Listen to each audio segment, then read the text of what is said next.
할렐루야. 오늘도 주의 말씀 앞에 나오신 여러분을 주의 이름으로 축복합니다.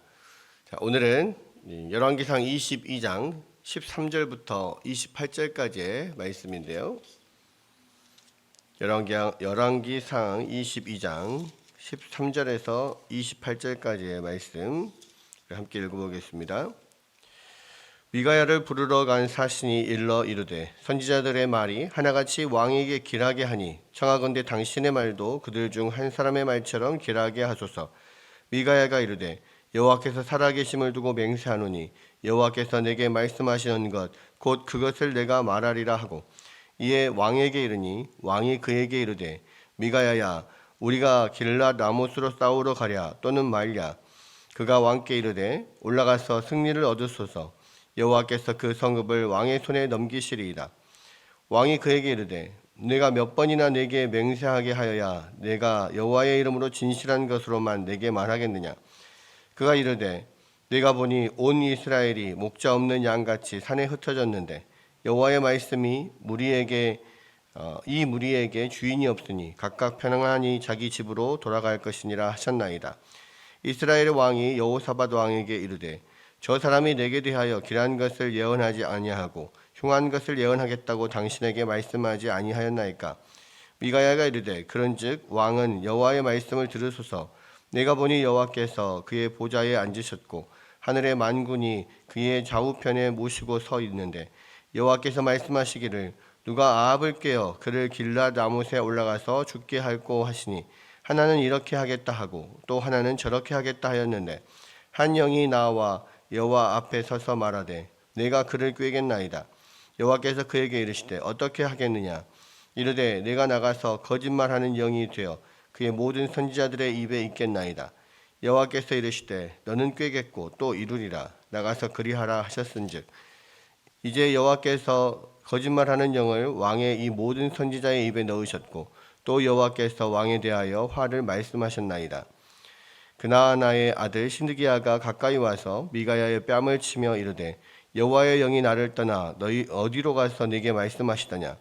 미가야가 이르되 네가 골방에 들어가서 숨는 그날에 보리라.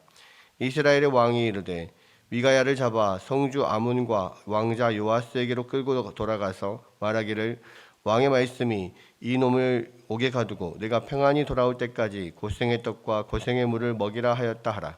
미가야가 이르되 왕이 참으로 평안히 돌아오시게 될진데 여호와께서 나를 통하여 말씀하시지 아니하셨으리이다.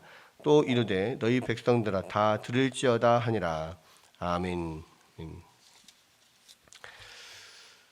예, 이제 열왕기상 22장의 이야기들을 좀 하고 있는데요. 지난번에 한번 말씀드렸던 것처럼 이 열왕기상 마지막에 이 세 장, 20장, 21장, 22장은 이제 아합의 죽음에 관련된 이야기입니다.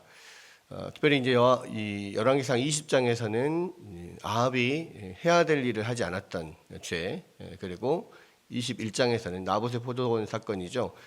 하지 말아야 될 것을 했던 죄. 그러니까 하나님께서 정하신 그 땅은 각 지파에게 분배되어서 사실 계속해서 그것은 그 지파의 것으로 남아 있어야 되죠. 그래서 사고 팔 수가 없습니다.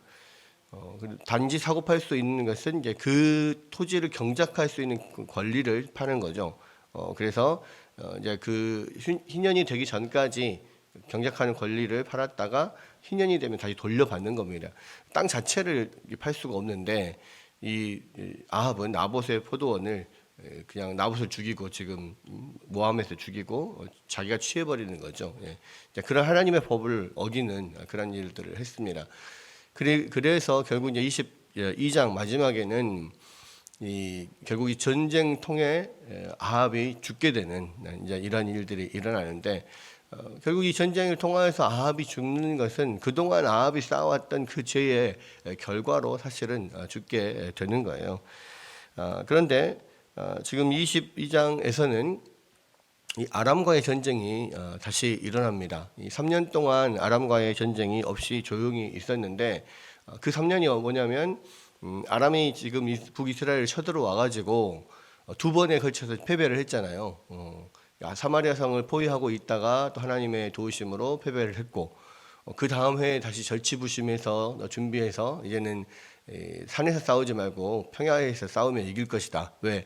여호와는 산의 신이니까 이 땅에 이 평지에서 싸우면 우리가 이긴다라고 생각을 하고 아벡 평지로 와서 그곳에서 싸우게 되는데 또 대패를 하고 도망가게 되고 결국은 이 아람 왕 벤하닷이 이 아합에게 항복을 하는 거죠. 항복을 하고 또 그 항복을 또 받아서 사실은 아합이 이 벤하닷을 죽여야 되는데 자기가 또 뭐라고 하나님께서 정하시는 것을 자기가 뭐 얼마나 자비로운 것처럼 그를 놓아져 버리죠. 조약을 맺고 그래서 지금까지 아람이 이 빼앗아 갔던 땅도 다 내놓고 또 이 다메섹에서 이렇게 상권 다메섹 상권을 그곳에서 장사할 수 있도록 주겠다 뭐 이런 조약들을 하고는 놔줘 버립니다. 그래서 하나님께서 죽이기로 작정하신 사람을 네가 네 손으로 놔주었다라고 하면서 이제 그 목숨을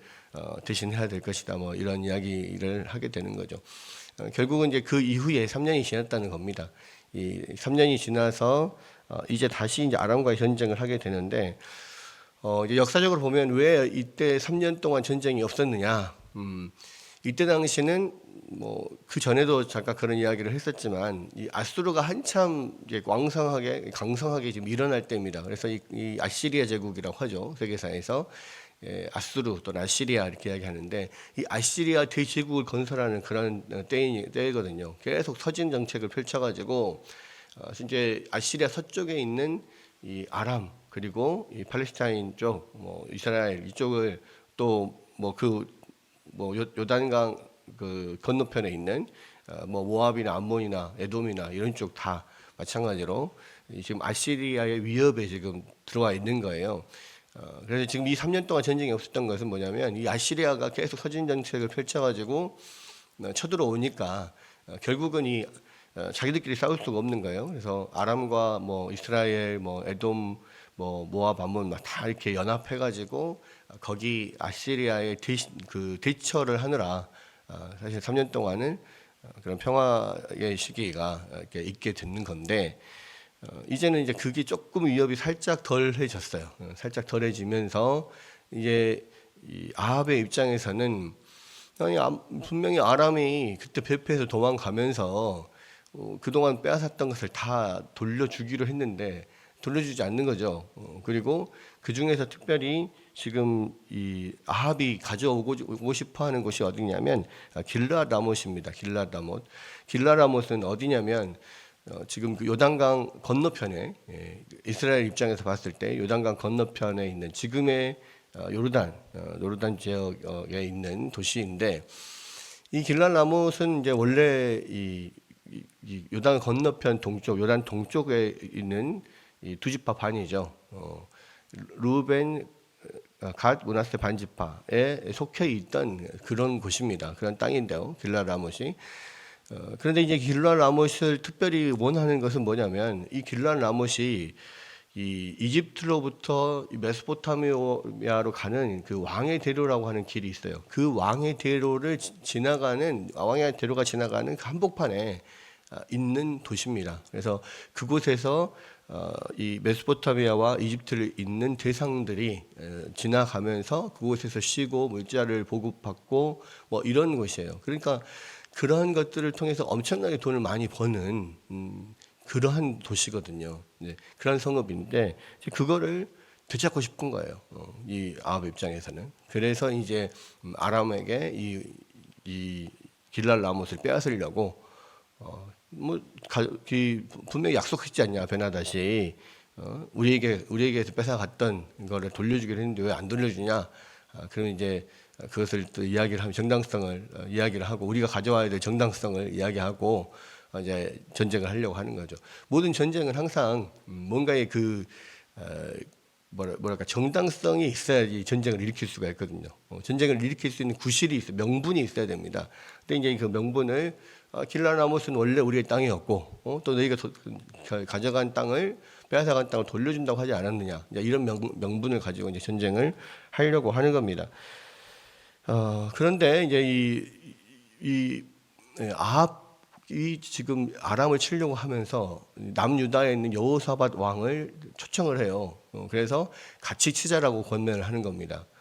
근데 왜 그러면 원래는 북이스라엘과 남유다가 이렇게 항상 원수지간처럼 그렇게 계속 싸우고 그랬었는데 왜 갑자기 남유다 여호사밧 왕과 그렇게 동맹을 맺고 아람을 치려고 하는가? 왜 그것도 거기에 대해서 왜 여호사밧이 또 승낙을 하는가? 이런 의문을 갖게 되잖아요. 여기서는 뭐 앞뒤 설명이 없습니다. 그냥 단순히 이 여호사밧이 이스라엘로 왔다 뭐 이렇게만 되어 있으니까요. 근데 왜 그러냐면 이 아합과 여호사밧은 비슷한 시기에 서로 왕이 됩니다. 그러면서 이 여호사밧도 사실 어떤 국력의 증강을 꾀했던 왕이고, 그리고 이제 종교적 개혁과 뭐 사법 개혁과 여러 가지 개혁을 일으키면서 이 남유다를 강력하게 이끌었던 왕이에요. 그리고 실제로 굉장히 많은 군대를 또 조성을 해가지고 국방에도 되게 신경을 쓰고 뭐 이런 왕인데, 한편으로는 이제 종교적 개혁들도 했지만 또 한편으로는 국력 강화를 위해서 힘썼던 왕이에요. 근데 이제 이 두 사람이 서로 이제 이 동맹을 맺은 거예요. 그 동맹을 맺으면서 결혼 동맹을 맺습니다. 그래서 아합 왕의 딸 이 아달랴를 지금 여호사밧의 아들과 결혼을 시키는 거죠.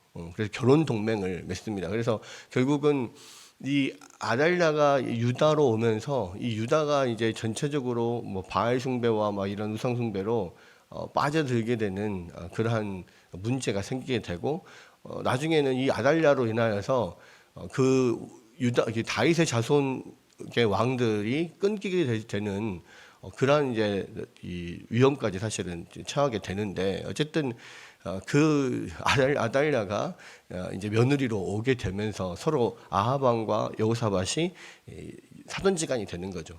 그러면서 같이 협력을 하게 됩니다. 그렇게 군사 동맹도 이렇게 맺고, 군사 동맹을 맺었다고 하는 것은 한쪽에서 어떤 전쟁을 이렇게 하게 되면 동맹국은 반드시 그 뭐 지원병을 파견하게 되어 있어요. 군사를 파견하게 되어 있습니다. 그렇기 때문에 이제 아합이 아람과 싸우게 됐을 때 이 여호사밧이 같이 거기에 동참을 하게 되는데, 이제 문제는 이 여호사밧은 그래도 하나님을 잘 섬기는 왕이었어요. 그래서 먼저 전쟁을 일으킬 때 이것이 과연 하나님의 뜻인지 아닌지를 좀 물어봤으면 좋겠다. 그래서 아합에게 이야기를 합니다. 그러니까 아합이 이스라엘에 있는 400명의 선지자들을 모아요. 그리고 그 사람들의 이야기를 듣습니다. 그러니까 400명이 다 이거 가소서 하나님께서 그 성읍을 이 전쟁을 이 왕에게 좀 왕에게 승리하게 할 것입니다. 그렇게 지금 다 막 예언을 하는 거죠. 그래서 여호와께서 그 성읍을 왕의 손에 넘기시리라 이렇게 하면서 400명이 다 하나같이 그렇게 좋은 이야기만 해요. 근데 여호사밧의 입장에 봤을 때는 이 여호와의 선지자들이 다 무조건 왕이 원하는 대답을 해주는 사람들이 아니거든요, 분명히. 그러니까 약간 미심쩍은 거죠. 그러니까 물어봐요. 그래서 이 사람들 말고 또 다른 선지자들은 없습니까? 이야기를 하니까 아합이 그 미가야라고 하나 있는데 그 사람은 맨날 나한테 안 좋은 소리만 좋지 않은 소리만 듣기 싫은 소리만 하니까 안 불렀다 이야기를 해요. 그러니까 그러면 그 사람을 좀 불러보십시오. 왜냐하면 이제 이 여호사밧의 입장에서는 100% 이건 무슨 다 어형 선지자들이죠.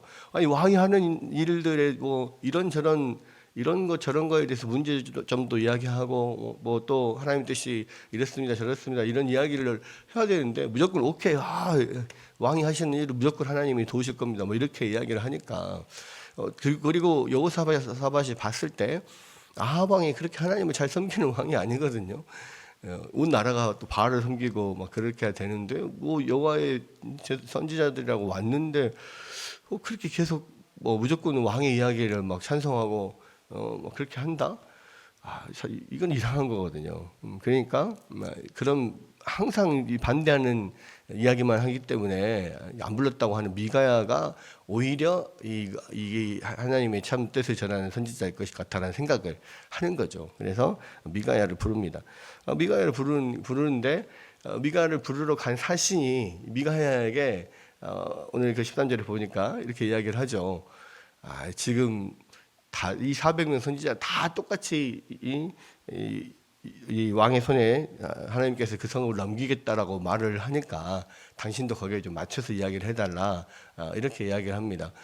그렇게 이야기하는 이유는 그래야만 미가야가 살 것 같으니까 아마 그랬지 않았을까 싶어요. 미가야를 위해서 지금 400명이 다 이 찬성을 하는데 당신도 혼자 평소처럼 당신 혼자서 반대를 하면 왕이 당신을 가만두겠습니까? 이렇게 이야기를 하는 거죠. 그랬더니 미가야가 뭐라고 이야기합니까? 하나님께서 나에게 말씀하신 대로만 나는 이야기를 할 거다. 그렇게 이야기를 하죠. 그러면서 왕 앞에 갑니다. 왕이 이제 물어봐요. 야, 어쩌냐, 길라 나못으로 올라갈까 말까? 그러니까 처음에는 미가야가 이야기를 합니다. 올라가십시오. 올라가시면 하나님께서 승리를 주실 겁니다. 올라가세요. 이렇게 이야기를 한 거예요. 그러니까 이게 그냥 글로 써져 있기 때문에 그 뉘앙스가 사실 보이지 않지만 약간 비아냥거리는 말로 한 것 같아요. 그러니까는 이제 이 아합이 그 이야기를 들으면서 야, 똑바로 말해. 너 평소처럼 말해. 야, 이거 네가 하나님 앞에 좀 맹세를 하고 몇 번 맹세를 하고 해야 바른 말 똑바로 말할래? 그러면서 이야기를 합니다. 그러니까 미가야가 뭐라 그래요? 원래 하나님께서 받은 말씀에 대해서 쭉 이야기를 하죠. 뭐라고 이야기합니까? 내가 보니까 온 이스라엘이 목자 없는 양같이 산에 흩어져 있는데 여호와의 말씀이 이 무리에게 주인이 없으니 각각 평안히 자기 집으로 돌아갈 것이니라 하셨습니다. 이 무슨 말입니까? 왜 목자 없는 양이에요? 주인이 없어요. 왜? 왕이 죽는다 이 말이죠. 이 전쟁을 가면 왕이 죽고 그 모든 백성들은 목자 없는 양같이 뿔뿔이 흩어지게 될 것이다. 지금 그 이야기를 하는 겁니다.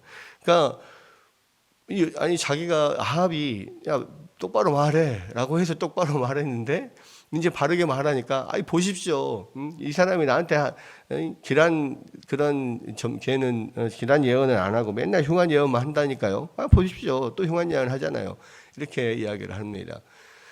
그러니까 이 아합의 입장에서는 똑바로 말하라라고 했으면서도 그 이야기가 듣기 싫은 거죠. 왜? 이미 마음 가운데는 나는 길랄 나봇을 가지고 싶어. 아합이 생각을 해보십시오. 나봇의 포도원을 가지고 싶었는데 그것 때문에 끙끙 앓았잖아요. 결국은 그 이세벨을 통해서 그 나봇을 죽이고 포도원을 가져왔을 때야 비로소 만족하고 해볼라 했지 않습니까? 그러니까 아합은 자기가 가지고 싶은 것은 가져야 되는 사람이에요. 그리고 거기에 대해서 지금 반대를 하는 사람들은 다 싫어하죠, 당연히. 그러니까 다른 400명의 선지자들은 자기가 여호와의 선지자라고 하지만 어형 선지자들인 거예요. 그래서 그냥 하나님의 뜻을 말하는 게 아니고 왕이 듣기에 좋은 이야기들, 왕이 듣고 싶은 이야기를 맨날 해주는 겁니다. 그러니까 사실 400명의 여호와의 선지자라고 하지만 전혀 다 거짓 선지자들인 거예요. 그러나 미가야는 뭡니까? 왕이 듣기 싫은 소리를 듣기 싫어하는 줄 알아요. 그럼에도 불구하고 하나님께서 전하라고 하는 말만 계속 전합니다. 그러니까 계속 미운 털이 박히게 되는 거죠. 이 아합 왕이 만약에 정말로 하나님을 섬기는 그런 사람이고 하나님에 대한 두려움을 갖고 있고 그렇다면 그 미가야의 말을 아파도 듣기 싫어도 들어야 합니다. 그것이 선지자를 세우신 이유고 왕과 선지자와 제사장이라고 하는 이 세 분야의 그런 그러니까 삼권 분립처럼 삼권을 분립해 놓은 이유가 있는 거거든요. 그러니까 분명히 선지자는 왕이 하는 일에 대해서 하나님의 뜻이 어긋나면 그것을 이야기하라고 선지자를 세운 거예요. 그 왕은 그 선지자의 말을 듣기 싫어도 들어야 되는 것이고요.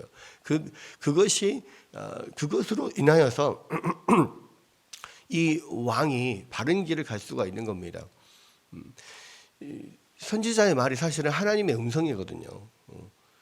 근데 이 왕이 선지자를 건드리는 것은 마치 아담이 선악과를 건드리는 것과 똑같은 거예요. 하나님께서 이 아담에게 선악과를 주신 이유는 무엇입니까? 아담이 자기가 원하는 대로 하고 싶은 대로 다 그냥 한다고 하고 산다고 하면 자기가 이 모든 땅의 주인이라고 생각을 할 겁니다. 그런데 선악과가 있기 때문에 그것을 건드릴 수 없기 때문에 하나님이 주인이시라는 것을 다시 한번 깨닫게 되는 거예요. 마찬가지입니다. 이 이스라엘은 왕이 주인이 아니에요. 이스라엘은 하나님이 주인이거든요. 하나님의 나라지 않습니까? 대신 왕이 대신 하나님을 대신해서 통치하는 것뿐입니다. 왕이 할 수 없는 것이 만약에 없다면, 모든 것을 왕이 뜻대로 다 할 수 있다면, 그러면은 본인이 이 나라의 주인이라고 생각할 거예요. 근데 선지자가 있기 때문에 왕이 하는 일을 하나님의 율법대로 하지 않으면 이 선지자가 그것을 지적해 줍니다. 이것이 바른 방향이 아니다. 그랬을 때에 이게 비로소 이게 하나님의 내 위에 하나님이 있구나, 이것을 알게 되고 하나님의 뜻을 좇아서 행하게 되는 것이 이스라엘의 왕이거든요. 근데 아합 왕은요, 그 선지자의 말을 듣질 않아요. 심지어는 여기서 보면 그렇게 자기에게 자기가 듣기 싫은 소리를 했다고 해서, 듣기 싫은 예언을 했다고 해서 자기가 전쟁에 나가서 돌아오는 동안까지 옥에다 가두고 고생의 떡과 고생의 물을 먹게 합니다. 고생의 떡을 먹는다는 게 뭡니까? 딱 필요한 만치, 안 죽을 만치만 물과 양식을 주는 거예요. 그리고 옥에 가둬놓는 겁니다. 그렇게 해서 내가 오면 갔다 올 동안에 그렇게 옥에 가다 놔라 이야기를 하고, 또 이 거짓 선지자들 중에 아마도 여기는 이 그나나의 아들 시드기야라고 하는 사람이 좀 수장격인 것 같아요. 미가야가 그렇게 예언을 하니까 이 그나나의 아들 시드기야가 미가야의 뺨을 치면서 여호와의 영이 나를 떠나서 어디로 가서 네게 그렇게 말하더냐, 이렇게 이야기를 합니다. 그러니까 이 미가야가 뭐라고 그럽니까? 네가 골방에 들어가서 숨는 그날에 네가 보게 될 것이다, 이야기를 합니다. 그러니까 결국 전쟁에서 지고 아합 왕이 죽고 아람 군대들이 막 쳐들어오는 그런 위기 속에서 네가 골방에 숨어 봐야 이게 정말로 이게 뭐가 진실인지를 다시 말하게 될 것이다, 이제 이런 이야기인 거죠. 결국은 분명히 미가야가 와서 이야기를 했지만 어찌 보면 그것이 아합이 돌이킬 수 있는 마지막 기회였을 거라고 생각이 돼요. 그런데 아합은 그것마저도 그냥 듣기 싫은 소리를 치부해버리고, 그 나에게 맨날 악평만 하는 안 좋은 소리만 하는 그런 놈이다라고만 생각하고 미가야를 옥에 집어넣고 자기는 죽을 전장으로 이제 가게 되는 거죠. 하나님은 끝까지 이 아합에게 마지막 기회를 주셨습니다, 이 미가야를 통해서. 그러나 아합은 끝까지 자기 욕심을 위하여서 하나님의 말씀을 전하는 선지자를 옥에다가 집어넣고, 사실 아마도 그렇게 해서 승리하고 돌아왔으면 미가야는 죽었겠죠. 결국은 마지막 하나님의 그런 은혜까지도 발로 차버리고 자기가 죽을 전장으로 가게 되는 거죠. 참 이 아합을 보면서 참 그렇습니다. 하나님은 정말 이 긍휼히 여기시고 아합에게 계속해서 기회를 주시고, 또 심지어는 아합이 회개를 하니까 또 그것을 또 연기해 주시고, 하나님께서 말씀하셨던 그러한 또 이 재앙에 대해서 연기해 주시고 용서해 주시고, 이런 면들을 보거든요. 그렇게 악한 아합이라도 하나님께서 회개하면 또 하나님께서 그를 용서해 주시는데, 결국은 이 아합이 마지막 최후의 하나님의 은혜도 걷어차고 결국 자기 죽을 곳으로 나가는 겁니다. 이 세상 사람들이 마찬가지예요. 하나님을 알지 못하는 자들에게 하나님은 여러 가지 방법으로 계속해서 끊임없이 또 회개하고 돌아올 기회를 주시는데, 결국 마지막까지 자신의 욕심과 또 어떤 자신의 악한 마음을 붙잡고 그것을 위하여서 하나님의 말씀을 저버리고 결국 발로 차고 문 열고 들어가는 것이 지옥인 거예요. 그렇습니다. 우리가 이 말씀을 통하여서 다시 한번 생각해야 될 것은 뭐냐면 정말 하나님께서 은혜의 기회를 주실 때 그 은혜를 붙잡아야 된다는 거예요.